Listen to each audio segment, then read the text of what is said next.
Bueno, es innegable que a finales de diciembre el espíritu de la Navidad se esparce por medio mundo provocando celebraciones, reencuentros familiares e intercambios de regalos. Pues bien, muchos vinculan esto con la conmemoración del nacimiento de Jesucristo, pero pocos sospechan que el 25 de diciembre del año cero obedece más a una invención que a la verdadera fecha del nacimiento del Mesías. La cápsula de hoy la titulamos 25 de diciembre, una fecha convenientemente adaptada por el cristianismo. Somos Oscar Sasso y Daisy Toussaint y esto es Anécdotas de la Historia.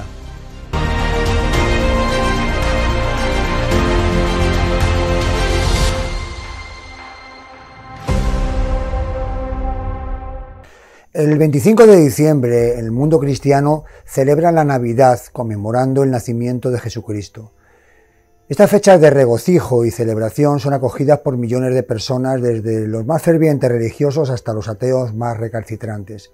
Sin embargo, debemos advertir que hasta el día de hoy carecemos de documentos fiables que sustenten que, en efecto, tal fecha corresponde al nacimiento del Mesías. Prácticamente las únicas fuentes existentes son los evangelios. El primero se piensa que fue el de Marcos, escrito unos 40 años después de la muerte de Jesús. En él solo se refiere al Jesucristo ya adulto cuando es bautizado por Juan el Bautista. El evangelio de Juan, que tampoco fue apóstol, tiene una propuesta parecida. Es en el de San Mateo, escrito alrededor del año 100 después de Cristo, cuando en su capítulo 2 habla del nacimiento de Jesús en Belén durante el reinado de Herodes, pero nunca hace mención a la fecha. Mateo también menciona el asunto de la adoración de Jesús con la aparición de unos magos que desde Oriente llegaron a Jerusalén guiados por una estrella.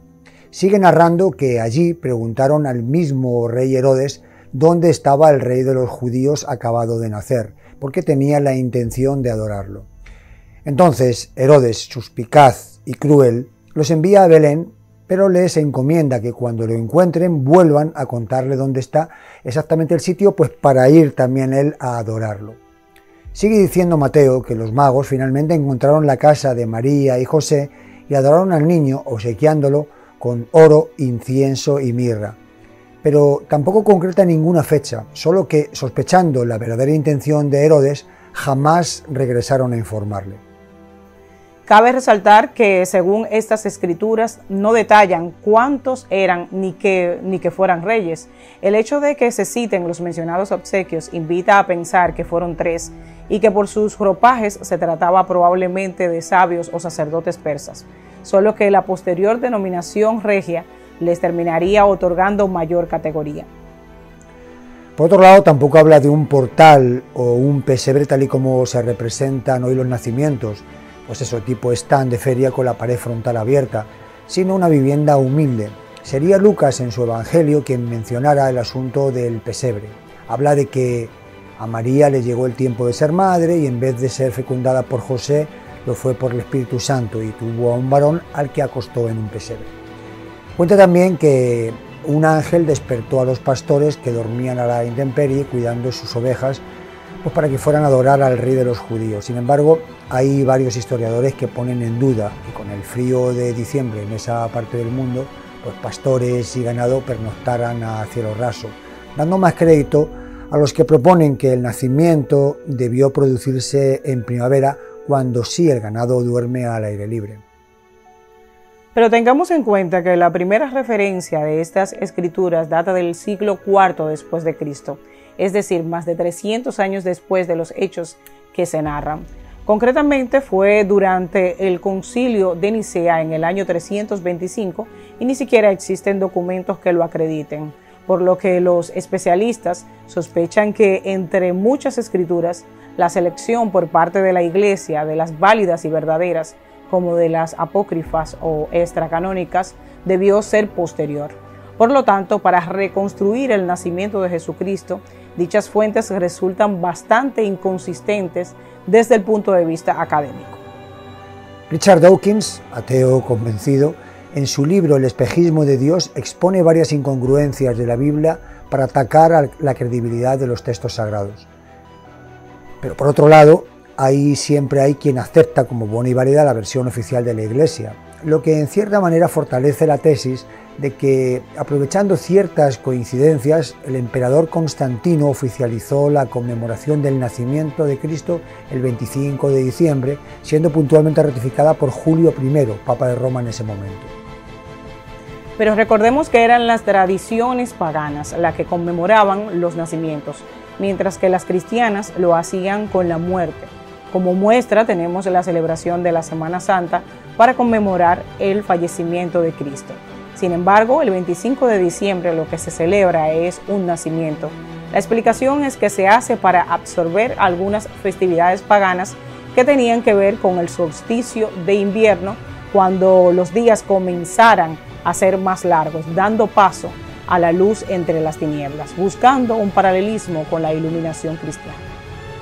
También conviene recordar que Constantino fue el primer emperador romano que acepta el cristianismo, y si quería crear adeptos en el imperio para la nueva religión, debía hacer la transición respetando algunas tradiciones paganas bien arraigadas, como por ejemplo la del Natalis Solis Invicti, o el nacimiento del sol invicto, asociada al nacimiento del sol el 21 de diciembre, bueno, en el calendario gregoriano sería el 25. Por otro lado, también se consideraba que era el natalicio del dios Apolo.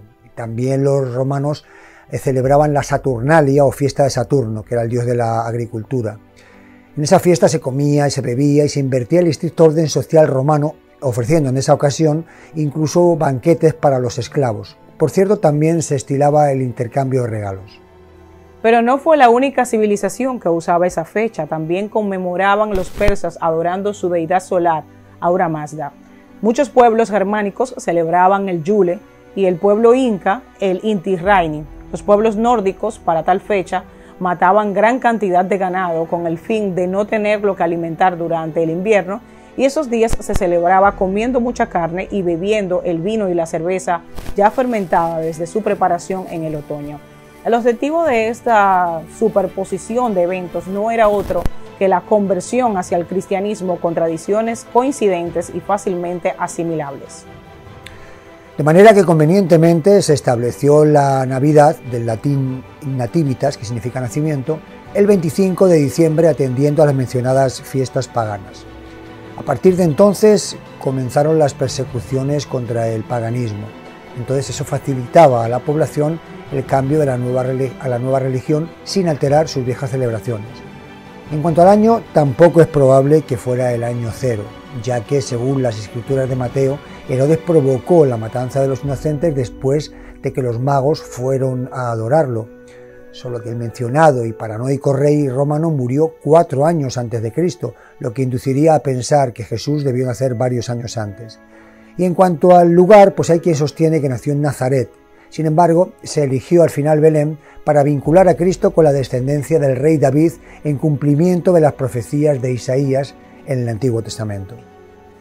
Varios siglos después, en Italia, San Francisco de Asís, a su regreso de las cruzadas, se empieza a cuestionar por qué una religión que prodiga la bondad se involucra en tantas guerras.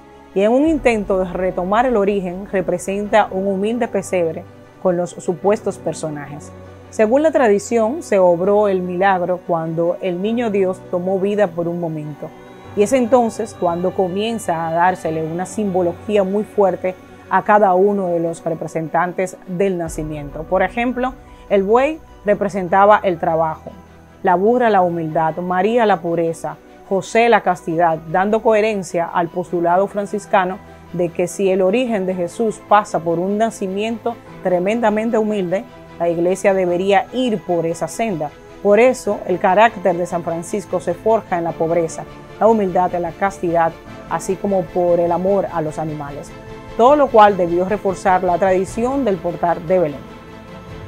Luego, en el Renacimiento, los pintores dejaron plasmadas diferentes imágenes del nacimiento, pero con la general característica de que todos los personajes tenían rasgos caucásicos, es decir, mucho más claros de piel de lo que debieron ser las personas nacidas en aquella Palestina de hace 2000 años. En cuanto a la tradición del arbolito, parece llegarnos de los celtas y de los pueblos germánicos del norte. Esta consistía en introducir en los hogares en diciembre un arbolito de hoja perenne para recordar el verdor, la vida y la esperanza durante el frío invierno. Luego los germánicos comenzaron a adornarlos con manzanas, de ahí la tradición de las bolas navideñas como adorno similar. También se le ponían velas para iluminarlo y de ahí la costumbre de poner a los arbolitos lucecitas titilantes. En plena época victoriana, la reina Victoria de Inglaterra se casó con el príncipe Alberto, procedente de una familia germánica, y este llevó el árbol desde su tierra e introdujo la tradición a Inglaterra, que muy rápidamente se apropiaría de ella, propagándose por todas las colonias del Imperio Británico, en aquel momento en pleno esplendor. Y ya metidos en tradiciones navideñas, veamos el origen de Santa Claus. La tradición nos habla de un tal Nicolás, de origen turco, que llegó a ser obispo en el siglo IV. Parece que pasó su vida donando dinero a los pobres y se dice que uno de sus métodos favoritos era dejar monedas en secreto en las medias, que a veces las tendían a secar al sol o al fuego. Nicolás murió un 6 de diciembre y finalmente fue proclamado santo. Por eso esa fecha pasó a ser el día de San Nicolás. Varias culturas lo celebraban instruyendo a sus hijos a dejar las medias o los zapatos afuera en la noche anterior para que San Nicolás pudiera llenarlos de regalos como frutas, chocolates, nueces o dulces. La costumbre se extendió a Europa en el siglo XV. A los europeos les encantaba la tradición de los regalos y comenzaron a llamar al personaje Papá Noel. Cuando los colonos holandeses comenzaron a emigrar a los Estados Unidos y fundaron New Amsterdam, renombrado luego por los ingleses como New York, llevaron consigo historias de San Nicolás, a quien llamaban Sinterklaas, que pronto se americanizó como Santa Claus. Pero el verdadero espíritu de la Navidad nacería del escritor británico Charles Dickens en su obra Cuentos de Navidad, con su personaje principal, el avaro y egoísta Ebenezer Scrooge, y su reconversión tras ser visitado por los espíritus navideños la noche de un 24 de diciembre. Ya para el siglo XX, todos los Papá Noel, Kris Kringles, etc., se convirtieron en Santa Claus, pero realmente quien le dio la imagen del anciano barrigón y bonachón de barba blanca que trae regalos en la Navidad fue la Coca-Cola en 1921. Resumiendo, a pesar del intento interesado de ciertas autoridades políticas y religiosas, es más que cuestionable la certeza de que el nacimiento de Jesucristo se produjera a la madrugada del 25 de diciembre del año 0 de nuestra era. Pero sin importar las creencias de cada quien, la Navidad es la época del año en que se multiplican las celebraciones y regalos, se practica la solidaridad y se fomentan las reagrupaciones familiares. Fechas en que aún las personas más humildes y necesitadas tratan de olvidar sus vicisitudes y se predisponen a la ilusión y a la esperanza, lo cual compartimos en esta navideña anécdota de la historia.